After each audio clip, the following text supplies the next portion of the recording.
UAE-യിലെ ഷാർജയിൽ മലയാളി യുവതിയെയും 1.5 വയസ്സുകാരിയായ മകളെയും തൂങ്ങി മരിച്ച നിലയിൽ കണ്ടെത്തി. കൊല്ലം ചന്ദനത്തോപ്പ് രജിത ഭവനിൽ വിഭഞ്ചിക മണിയനും മകൾ വൈഭവിയുമാണ് മരിച്ചത്. അരുൺ പാറാട്ട് ദുബൈയിൽ നിന്ന് ശരിയാണ്. അരുൺ, എന്താണ് ഇവരുടെ ആത്മഹത്യയ്ക്ക് പ്രേരക ഘടകമായി പറയുന്നത്?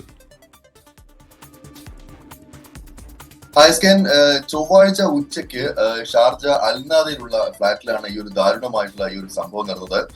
കൊല്ലം സ്വദേശിയായിട്ടുള്ള നിതീഷിന്റെ ഭാര്യ വിഭഞ്ചിക മണിയനും അതോടൊപ്പം തന്നെ അവരുടെ മകൾ വൈഭവിയുമാണ് മരിച്ചത്. വിഭഞ്ചിക്ക് 33 വയസ്സാണ്, മകൾക്ക് 1.5 വയസ്സാണുള്ളത്. ഇരുവരെയും തൂങ്ങി മരിച്ച നിലയിൽ ഈ താമസിക്കുന്ന ഫ്ളാറ്റിൽ കണ്ടെത്തുകയായിരുന്നു. ആത്മഹത്യയാണ് എന്നാണ് നമുക്ക് ലഭിക്കുന്ന പ്രാഥമിക വിവരം.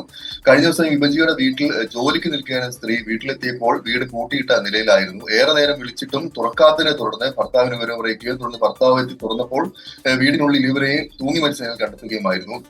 തുടർന്ന് പോലീസിനെ വിവരമറിയിച്ചു. പോലീസ് എത്തി മൃതദേഹങ്ങൾ ഇപ്പോൾ ആശുപത്രിയിലേക്ക് മാറ്റിയിട്ടുണ്ട്. മകളുടെ കഴുത്തിൽ കയറിട്ട് തൂക്കിയ ശേഷം വിഭജിക്കുകയും തൂങ്ങി മരിക്കുകയായിരുന്നു എന്നാണ് സംശയിക്കുന്നത്. സ്ത്രീധനത്തിന്റെ പേരിലുള്ള പ്രശ്നങ്ങളാണ് ഈ ഒരു മരണത്തിലേക്ക് നയിച്ചത് എന്ന് വിഭജികയുടെ ബന്ധുക്കൾ ആരോപിക്കുന്നുണ്ട്. ഈ ഭർത്താവ് നിതീഷ് സ്ത്രീധനവുമായി ബന്ധപ്പെട്ട് വിഭജികയെ നിരന്തരം മാനസികമായി പീഡിപ്പിച്ചിരുന്നതായും അതോടൊപ്പം തന്നെ വിവാഹമോചനത്തിന് സമ്മർദ്ദം ചെലുത്തിയിരുന്നതായി ഇവരുടെ ബന്ധുക്കൾ പറയുന്നുണ്ട്. ഇതിനാൽ തന്നെ കുറച്ചു കാലമായി ഇവർ തമ്മിൽ അകൽച്ചയിലായിരുന്നു. മാത്രമല്ല 2 ഇടങ്ങളിലായിരുന്നു ഇരുവരും താമസിച്ചിരുന്നതെന്നാണ് ബന്ധുക്കൾ ഇപ്പോൾ പറയുന്നത്. ഏറ്റവും ഒടുവിൽ കഴിഞ്ഞ ദിവസം ഈ വിവാഹമോചനവുമായി ബന്ധപ്പെട്ട് വിഭജികയ്ക്ക് വക്കീൽ നോട്ടീസ് ലഭിച്ചു എന്നാണ് അറിയാൻ സാധിക്കുന്നത്. എന്നാൽ ഈ വിഭജികയ്ക്ക് വിവാഹമോചനത്തിന് താല്പര്യം ഉണ്ടായിരുന്നില്ല.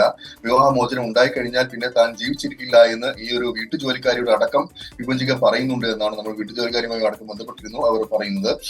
ഇതാണ് ഇപ്പോൾ പെട്ടെന്ന് ജീവനെടുക്കാൻ കാരണമായത് എന്നാണ് നമുക്ക് മനസ്സിലാക്കാൻ സാധിക്കുന്നത്. എന്തായാലും ദുബായിലുള്ള ഒരു സ്വകാര്യ കമ്പനിയിലെ ഒരു HR വിഭാഗത്തിൽ ജോലി ചെയ്തു വരികയായിരുന്നു വിഭജിക. ദുബായിൽ തന്നെയുള്ള ഒരു സ്വകാര്യ കമ്പനിയിൽ ഫെസിലിറ്റീസ് എഞ്ചിനീയർ ആണ് ഈ ഒരു ഭർത്താവ് നിതീഷ്. എന്തായാലും ഷാർജ പോലീസ് ഇപ്പോൾ സംഭവത്തെ കുറിച്ച് അന്വേഷണം ആരംഭിച്ചിട്ടുണ്ട്. ഇരുവരുടെയും മൃതദേഹം ഇപ്പോൾ ഷാർജ അൽഖാസിമി ആശുപത്രിയിലെ മോർച്ചറിയിലാണ് ഇപ്പോൾ സൂക്ഷിച്ചിരിക്കുന്നത്. ഇപ്പോൾ നടപടിക്രമങ്ങൾക്ക് ശേഷം മൃതദേഹങ്ങൾ നാട്ടിലെത്തിക്കാനുള്ള ശ്രമത്തിലാണെന്നാണ് ബന്ധുക്കൾ നമ്മളോട് പറയുന്നത്. എന്നാൽ അതിലും ഒരു ചെറിയ പ്രശ്നമുണ്ട്. കാരണം മകളുടെ മൃതദേഹം ഇവിടെ തന്നെ സംസ്കരിക്കണമെന്ന് ഭർത്താവ് നിതീഷ് ഇവരോട് ആവശ്യപ്പെട്ടു എന്നാണ് അറിയാൻ കഴിയുന്നത്.